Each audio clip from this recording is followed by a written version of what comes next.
Hi all, welcome to Vidyadeepa, an initiative of Astrobeing. Today we are going to see a programming question from C language. The question says what is the output of the given program, and a program is given in C language and we have to find out the output of the given program. So this is the program given. We will go through the program and analyze what is the output of the program. Before going further, let me clarify a few things. During this analysis, we will be speaking about various constructs of C programming language, and we will discuss at a higher level. In case if you are new to C programming language, we will suggest you to kindly go through the videos regarding different concepts like for loop, preprocessors, etc. for better understanding. And another important thing is that though we are seeing a C programming language, the approach that we are going to discuss or the way we are going to analyze will be same for almost any type of programming language. For that matter, if you are attempting let's say some interview questions or some job interviews, in many of the cases you may not be seeing a full-fledged programming code. They may give you a pseudo code. So when analyzing such type of pseudo code also, we can use an approach like this for analysis and finding out what is the output of a given pseudo code as well. With that introduction, let us start analyzing our program and finding out what is the output of the program. As you see here, the program starts with hash include stdio.h. This hash include is called preprocessor directive, and what it does, it includes the standard input output header files into our program.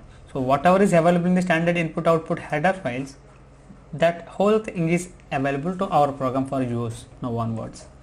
And then the program starts with a main function, and then we are declaring two variables called a and b of type integers.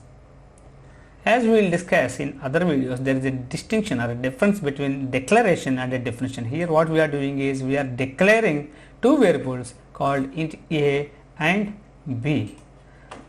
For keeping track of what are the values of these variables, I am taking one place. Generally we got a stack in programming, but we are using to keep track of what are the current values of a and b during the execution of our program.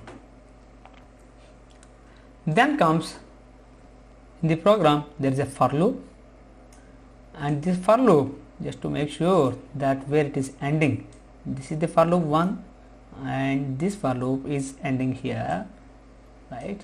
I will write 1, okay, and inside this for loop some code is there, okay. So for each iteration of this for loop, this code will be executed. Briefly we will discuss what is a for loop and how it will work, so that for new persons it will be easy to understand the analysis. So we are saying for a is equal to 1 and a is less than or equals to, there is no equals to, there is less than 6, a plus plus. In a C language, for that matter, a for loop will have three statements. This is called initialization statement, this one is called initialization statement, okay, this is called conditional statement, and this is called increment or decrement, update statement. How a C for loop will work is, initially this one will be executed. This is called initialization statement. This will be executed only once, okay. This will be executed only once during the for loop execution, and then this conditional statement will be evaluated. Once initialization is over, the control will go to conditional statement. So if this conditional statement is true, then whatever is there inside the for loop, okay, there is some statements are there in the for loop, whatever is there inside this for loop will be executed.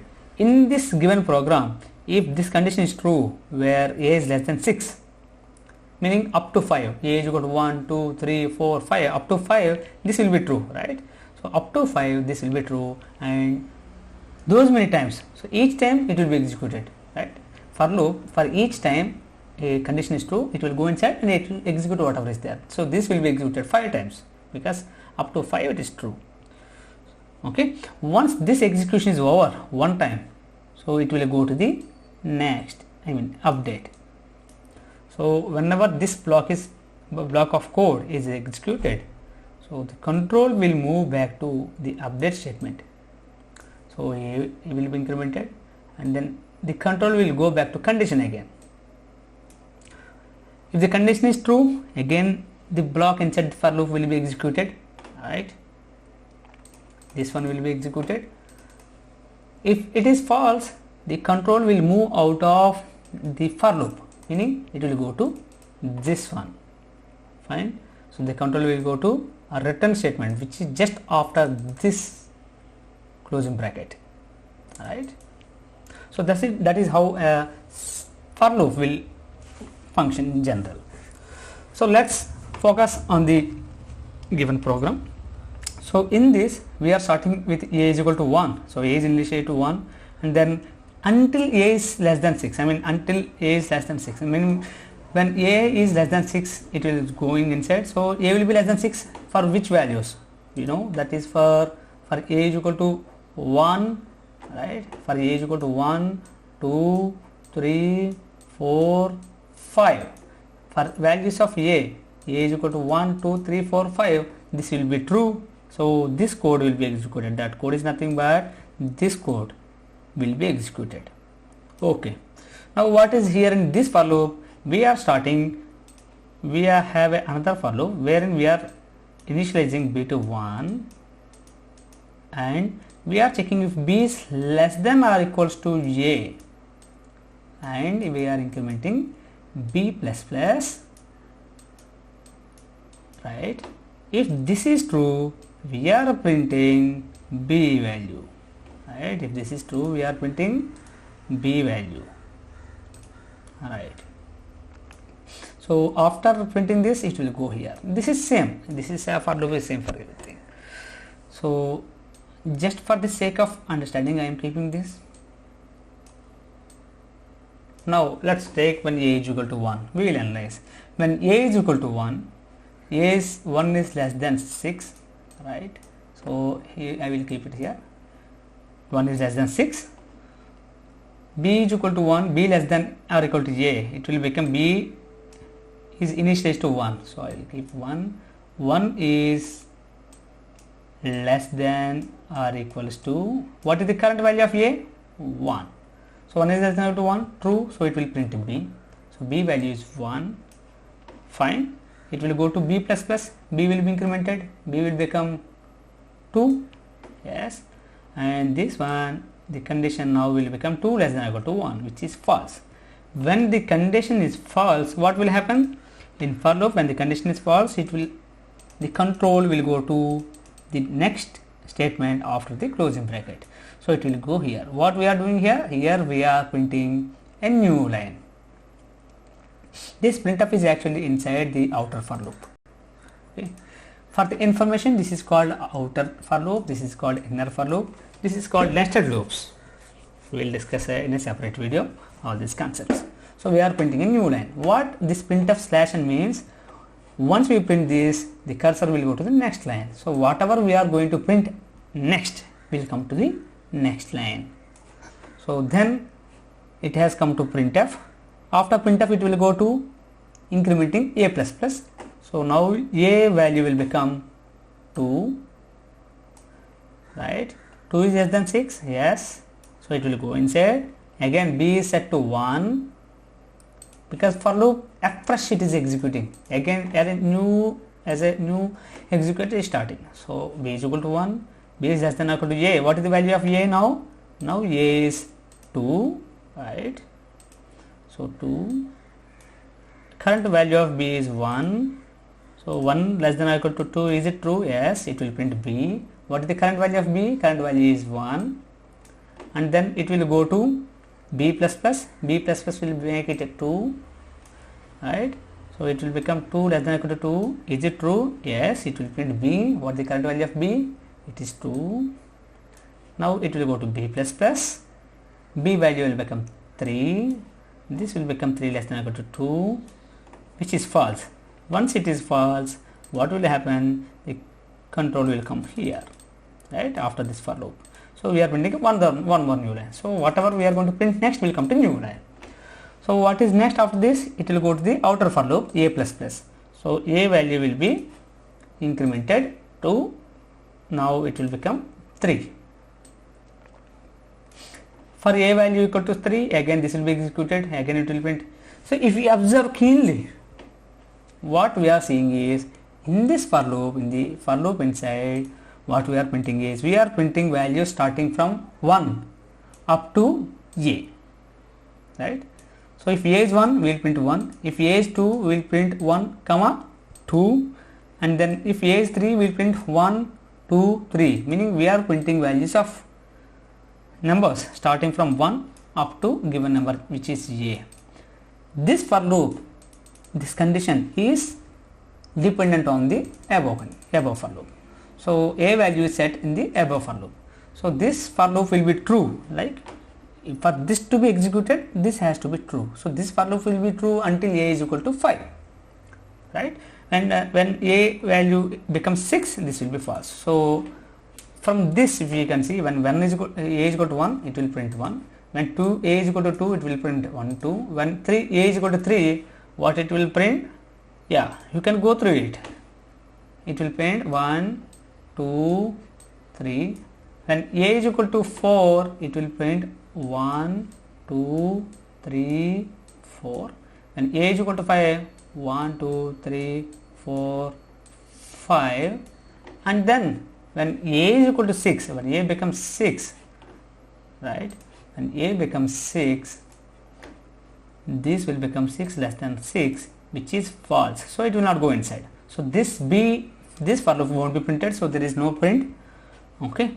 Since this is false, so this is false means the control will go up to the statement after this for loop closure.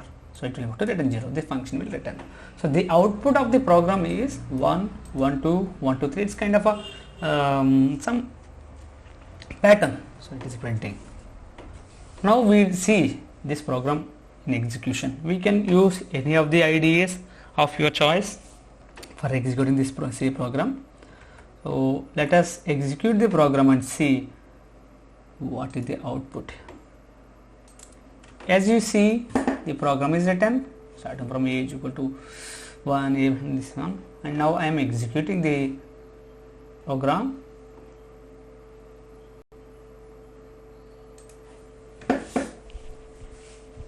I printed 1, 2, 1, 2, 3, 1, 2, 3, 4, 5.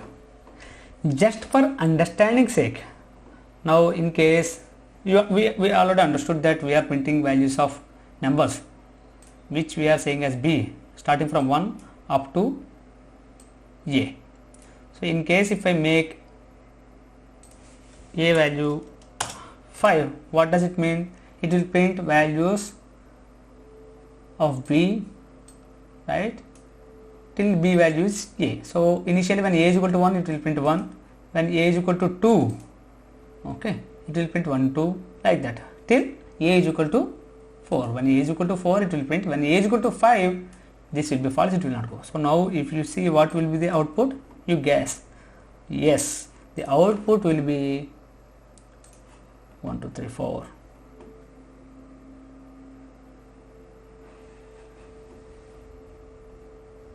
Yes.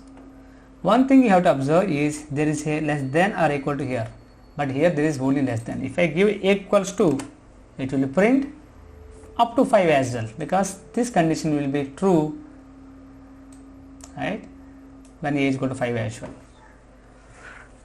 So this is how we will analyze a program in a simple terms. If the program is very simple, it is easy to keep track of variables, right?